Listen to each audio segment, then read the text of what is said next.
Hello friends, कैसे हैं आप सब। आप सभी का आपके अपनी YouTube channel sociology with Sangeeta में मैं संगीता स्वागत करती हूं। और इस चैनल के माध्यम से हम लोग सोशियोलॉजी के कम्पिटिटिव एग्जाम की प्रिपरेशन करते हैं। आज का जो हमारा क्लास है इसमें हम लोग कवर करेंगे मैक्स वेबर से रिलेटेड क्वेश्चंस को।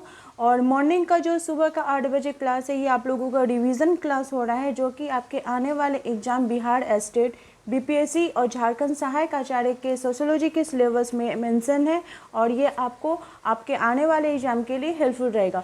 तो चलिए क्लास को हम लोग स्टार्ट करते हैं। और रात के 8 बजे के क्लास के साथ भी आप लोग जरूर जुड़े रहिए, जिसमें हम लोग कवर कर रहे हैं झारखंड लेडी सुपरवाइज़र और झारखंड सीडीपीओ के सोशियोलॉजी के सिलेबस को। तो देखिए मैक्स वेबर, क्योंकि पाश्चात्य हम लोग सिद्धांतकार किए हैं, इसमें हम लोगों ने Karl Marx, Emmanuel Durkheim, Herbert Spencer, इन सभी को देख लिया था। तो मैक्स वेबर, इनकी पहली जो क्वेश्चन है, वर्सेटेहन की अवधारणा किसने दी है। तो वर्सेटेहन ये जो आपकी अवधारणा है ये किनके द्वारा दिया गया, मैक्स वेबर जी के द्वारा। और देखिए यहाँ पे तो हम लोग ऑब्जेक्टिव को कवर कर रहे हैं, एमसीक्यू को प्रीवियस ईयर क्वेश्चन के रूप में। अगर आपको इसका कंप्लीट नोट्स चाहिए जो कि आपके एग्जाम के सिलेबस के अकॉर्डिंग है, तो उसका जो प्रोसेस है वो डिस्क्रिप्शन बॉक्स में दिया हुआ है, फिर जो मोबाइल नंबर है उस पर आप कॉन्टेक्ट करके नोट्स को परचेस कर सकते हैं, जहाँ पे हर एक नोट्स में आपको कंप्लीट डाटा मिल जाएगा। तो वर्सेटेहन की अवधारणा किनकी है, मैक्स वेबर की है। आपको यहाँ पे एक समझना होगा कि वर्सेटेहन ये आखिर ये शब्द का अर्थ क्या होता है। तो वर्सेटेहन ये जो शब्द है ये जर्मन भाषा का एक शब्द है, जिसका कि अभिप्राय होता है व्यक्तिगत बोध। और व्यक्तिगत बोध बोल देने से तो किसी को हो सकता है कि समझ में ना हो। तो इसका मतलब क्या होता है कि जिस चीज़ के बारे में हमें जानकारी हासिल करनी है, तो हम उस जगह पे रह के जब पर्सनली उस चीज़ को देखते हैं, ठीक है, यानी व्यक्तिगत रूप में पर्सनली तौर पे हम उस चीज़ को अगर निर्वाह करते हैं उस भूमिका को, तो उसको ही वर्सेटेहन मेथड कहा जाता है। ठीक है, जैसे मान लीजिए यहाँ पे लिखा हुआ है दूसरों की भूमिकाओं का निर्वाह। आपको अगर बोला जाए कि आप अनुसूचित जाति जनजाति के अब उनका जो रहन सहन है उसको आप जानिए, तो या तो आप फिर गूगल में सर्च कीजिएगा या फिर आप मोबाइल में या फिर कोई बुक्स का हेल्प लेकर आप अपना डाटा को क्लियर कर दें। लेकिन अगर आप उस आदिवासी जनजातीय कबीला में अगर आप रहते हैं, उनका रहन सहन सुबह से लेकर रात तक का जो उनका डेली रूटीन हो उसको फॉलो करते हैं, तो आप तो चीज़ों को और बेटर ढंग से समझ सकेंगे ना। तो वही व्यक्तिगत बोध है जिसको कि वर्सेटेहन बोला जा रहा है। ये किनके द्वारा है, तो मैक्स वेबर जी के द्वारा। नेक्स्ट क्वेश्चन भी वही है, वर्सेटेहन मेथड किसका है, तो मैक्स वेबर जी का है। नेक्स्ट क्वेश्चन पूछा जा रहा है, निम्न में से किसने बाजार और संपत्ति की स्थिति के रूप में सामाजिक वर्गों का विश्लेषण किया है। ठीक है, सामाजिक वर्ग का विश्लेषण किस रूप में, तो बाजार और संपत्ति के रूप में मैक्स वेबर करते हैं। बाजार और संपत्ति की स्थिति के रूप में कौन अध्ययन कर रहे हैं, तो मैक्स वेबर कर रहे हैं। मैक्स वेबर की जो व्याख्या है ये 3 तथ्यों पर आधारित है। तो इनका उन्होंने जो वर्ग का वर्णन किया है, इसके 3 फैक्ट्स बताए हुए कौन कौन से हैं। पहला है जीवन का अवसर, दूसरा आर्थिक हेतु तथा तीसरा है बाजार की दशाएं। अवसर से पहले वेबर का तात्पर्य इस तथ्य से है कि जो वस्तुएं बाजार में उपलब्ध है, जो सेवाएं समाज में पाई जाती हैं, उनका लाभ कोई भी व्यक्ति ले सकता है अथवा या फिर नहीं भी ले सकता है। वह कारक जो वर्ग को बनाता है निश्चित रूप से उसका आर्थिक हेतु, वर्ग की निश्चित और विशिष्ट स्थितियों का निर्णय बाजार ही करता है। बाजार की दशाओं के बारे में अगर हम लोग बोले तो वेबर जी का कहना था कि बाजार में मुद्रा के बदले में वस्तुओं के बदलने की सभी अवसर उपलब्ध होते हैं। इसी प्रकार जहां एक और बाजार वर्ग की स्थिति का एक भाग है, वहीं वर्ग का निर्धारण बाजार की प्रतिकर्ता का जो अभिस्थापन है, रुझान है, उसके द्वारा निश्चित किया जाता है। नेक्स्ट क्वेश्चन है कि किसने कहा है कि वास्तव में व्यक्ति ही वर्ग स्थिति है, उसकी बाजार स्थिति है। ये जो कथन है, ये किस कथन से बहुत क्वेश्चन आते हैं, तो ये कथन किसका है, मैक्स वेबर जी का है। उनका मानना था कि वर्ग का जो आधार है यह किसी व्यक्ति के सेवा की बाजार की कीमत पर आधारित होता है।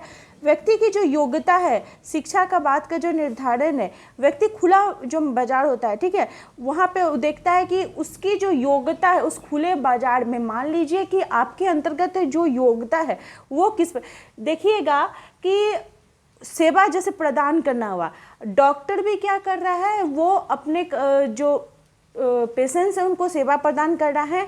और एक धोबी भी जो है वो सेवा प्रदान करना है, लेकिन दोनों का बाजार में जो पोजीशन है वो अलग है, ठीक है, क्योंकि डॉक्टर को अधिक सम्मान मिल रहा है किसकी तुलना में, धोबी की तुलना में। तो ये भी देखना होगा कि आप तो अपना सेवा प्रदान कर रहे हैं, लेकिन आपका पोजीशन कैसा है मार्केट में, वो चीज़ को भी देखना होगा। जिस प्रकार से टीचर का मार्केट वैल्यू क्या होता है, बहुत हाई रहता है कि अगर आप मान लीजिए इंजीनियर हो जाते हैं, ठीक है, आप उस टीचर से ज़्यादा ही कमा रहे हैं, लेकिन अगर आप रास्ता में जाते हैं तो कोई आपको प्रणाम नहीं करेगा, लेकिन आप टीचर अगर आपका साधारण भी होगा तो जो स्टूडेंट्स उसको प्रणाम जरूर बोलते हैं। तो क्या हुआ, टीचर का जो मार्केट वैल्यू रहता है वो सोसाइटी में वो हाई रहता है, तो ये चीज़ भी देखा जाता है।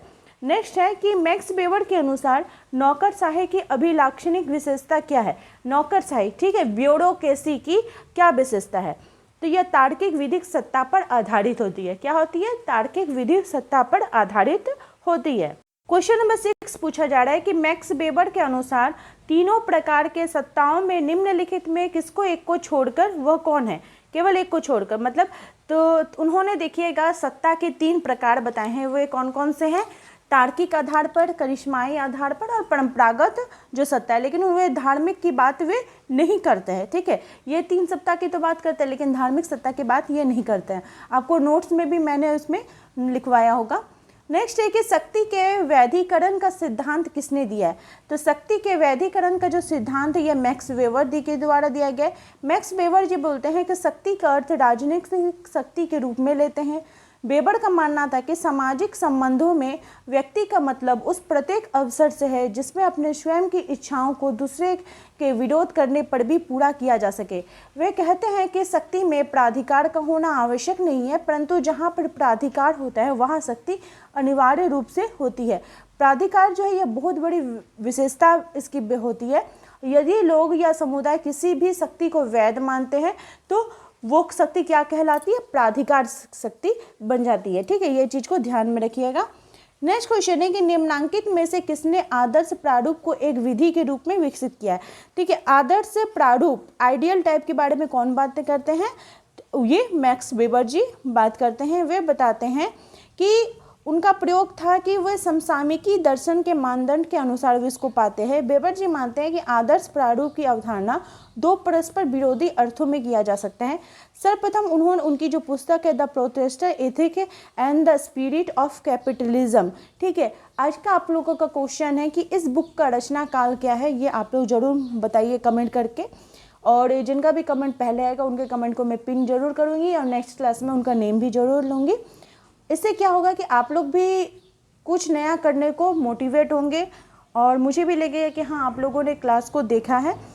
इसके जो ये जो पुस्तक थी इसके प्रथम अध्याय में प्रोटेस्टेंट एथिक के आदर्श प्रारूप की रचना की है। बाद में उन्होंने अपने पुस्तक the methodology of social science में तार्किक व्यवहार और शुद्ध बाजार के आदर्श प्रारूप के रूप में इसको प्रस्तुत किया है। एक पद्धति शास्त्रीय उपकरण के रूप में इसका प्रयोग 2 या अधिक सामाजिक घटनाओं का तुलनात्मक विश्लेषण के लिए किया जाता है। मैक्स वेबर ने कर्मचारी तंत्र, जिसको कि नौकरशाही बोला जा रहा है, जिसको ब्यूरोक्रेसी बोला जाता है, इसका संगठन तथा रेडक्लिफ ने लोक समाज यानी फोक सोसाइटी के अध्ययन में इसका प्रयोग किया था। ठीक है, इसको भी याद रखिएगा। नेक्स्ट क्वेश्चन है कि निम्नांकित में से किसने आदर्श प्रारूप को एक विधि के रूप में विकसित किया है। किसने आदर्श प्रारूप को एक विधि के रूप में यूज़ किया है, तो मैक्स वेबर ने यूज़ किया है। नेक्स्ट है कि समाजशास्त्र की पद्धति शास्त्र में आदर्श प्रारूप की अवधारणा को किसने विकसित किया है, तो मैक्स वेबर ने। आदर्श प्रारूप मैक्स वेबर, नौकरशाही का आदर्श प्रारूप मैक्स वेबर। मैक्स वेबर ने सामाजिक क्रिया के कितने प्रकारों का वर्णन किया है, तो वे इसके 4 प्रकार का उल्लेख करते हुए, 4 प्रकार कौन कौन से हैं, बौद्धिक तार्किक सामाजिक क्रिया, मूल्यात्मक सामाजिक क्रिया, भावनात्मक सामाजिक क्रिया और परंपरागत सामाजिक क्रिया। सामाजिक क्रिया का वे अध्ययन करते हैं और उसके अध्ययन के फलस्वरूप वह सामाजिक क्रिया को 4 प्रकारों में बांटते हैं। नेक्स्ट क्वेश्चन पूछा जा रहा है कि मैक्स वेबर के अनुसार निम्नांकित में से कौन सा सामाजिक क्रिया का प्रकार नहीं है। तो सामाजिक क्रिया का प्रकार कौन सा नहीं है, तो अंतःक्रिया नहीं है। नेक्स्ट है कि किस विचारक ने धर्म का संबंध पूंजीवादी व्यवस्था के उद्भव से जोड़ा है। ठीक है, धर्म का जो संबंध है वो पूंजीवाद से कौन जोड़ रहा है, तो मैक्स वेबर जोड़ है। किसमें जोड़ है, तो इनकी जो पुस्तक थी the Protestant ethics and the spirit of capitalism, इसका रचनाकाल आप लोग को बताना है। इसमें वे साबित करते हैं कि जो पाश्चात्य देश में पूंजीवादी अर्थव्यवस्था है, इसके विकास में प्रोटेस्टेंट यानी आचार संहिता की बहुत बड़ी भूमिका रही है। मैक्स वेबर जो है वो दुनिया के 6 बड़े धर्मों का वे अध्ययन करते हैं। इससे भी आपको क्वेश्चन पूछेगा कि आपको दे देगा कि इनमें से कौन सा नहीं है, ठीक है। तो हम लोग को पहले जान लेना पड़ेगा कि कौन कौन से धर्म का वे अध्ययन किए थे मैक्स वेबर। तो वे हिंदू धर्म का अध्ययन किए थे, बौद्ध, ईसाई, इस्लाम, कन्फ्यूशियस और यहूदी का अध्ययन किए थे, ठीक है। हिंदू, बौद्ध, ईसाई, इस्लाम, कन्फ्यूशियस और यहूदी धर्म का वे अध्ययन किए थे। नेक्स्ट क्वेश्चन है कि निम्नलिखित में से किसने पूंजीवाद के विकास को प्रोटेस्टेंट धर्म की शिक्षा के साथ जोड़ा है, तो मैक्स वेबर। मैक्स वेबर ने विश्व के कितने धर्मों का अध्ययन किया था, तो वे टोटल 6 धर्मों का वो अध्ययन।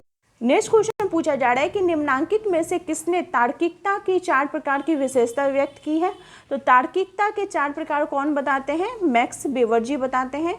मैक्स वेबर के द्वारा अपने विचारों को अभिव्यक्त करने का माध्यम क्या है, तो ये अर्थशास्त्र एवं समाज है, ठीक है। उनके विचारों को अभिव्यक्त करने का माध्यम क्या है, अर्थशास्त्र एवं समाज।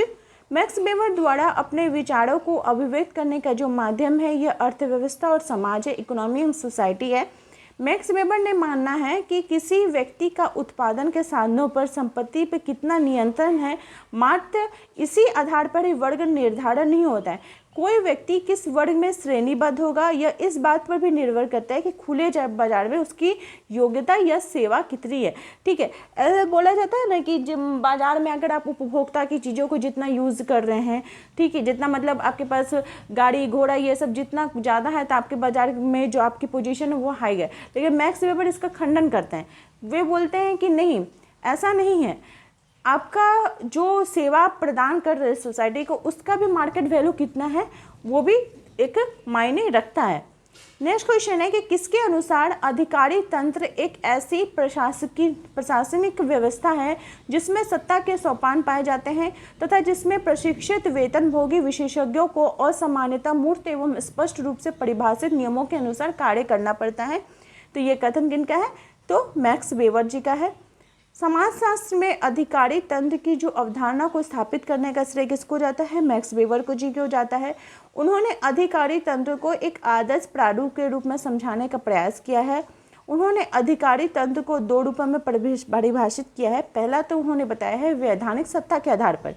इस रूप में जो अधिकारी तंत्र होते हैं वो क्या करते हैं, विधि द्वारा स्थापित अवैयक्तिक व्यवस्था है जिसमें पद की सत्ता का प्रयोग इसी आधार पर होता है कि उन्हें पद के सत्ता के दायरे में आदेश देने की औपचारिक वैधता प्राप्त है।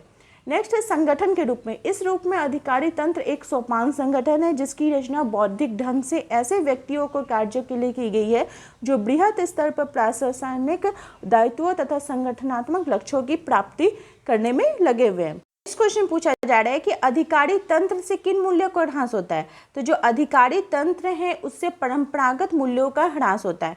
मैक्स वेबर ने प्राधिकार के 3 रूपों को उन्होंने परिभाषित किया है। वे 3 रूप कौन कौन से हैं, पारंपरिक प्राधिकार, ठीक है, जो आपका परंपरागत बोला जा रहा है, करिश्माई प्राधिकार और कानूनी तार्किक प्राधिकार, ठीक है। कानूनी तार्किक प्राधिकार के तहत प्रशासनिक वर्ग स्टाफ नौकरशाह होता है। इसमें आज्ञाकारिता प्राधिकार का आह्वान होता है। आज्ञाकारिता प्राधिकार स्वामी के प्रति नहीं बल्कि उस अवैयक्तिक व्यवस्था के प्रति है जिसने उस प्राधिकार के पद पर बैठाया है। इस व्यवस्था में परंपरागत मूल्यों का ह्रास होता है। नेक्स्ट क्वेश्चन है कि सत्ता की प्रभुता का अर्थ क्या है, तो सत्ता की प्रभुता का क्या अर्थ हो जाएगा, एक शासक का होना, शासित होने के लिए एक समूह का होना, शक्तियों का शासकों के आदेशों की वस्तुगत स्वीकृति। तो ये सारा ही इसका राइट आंसर हो जाएगा, ठीक है। नेक्स्ट क्वेश्चन है कि सत्ता को वैधानिक, परंपरागत और चमत्कारी सत्ता के रूप में किसने वर्णन किया है, तो मैक्स वेबर ने किया है। हम लोग प्रीवियस जो क्वेश्चन है उसमें भी हम लोगों ने इसको देखा। आप लोगों को मैक्स वेबर से रिलेटेड किस प्रकार के क्वेश्चन पूछे जाते हैं आप लोगों ने इसको देख लिया। आई होप आप लोगों को आज की क्लास हेल्पफुल लगी होगी। अगर आप लोगों को क्लास हेल्पफुल लगी है तो जरूर इसे लाइक करें और मेरे चैनल पर नए हो तो प्लीज़ सब्सक्राइब करना ना भूलें। मेरे चैनल के साथ बने रहने के लिए आप सभी का थैंक यू।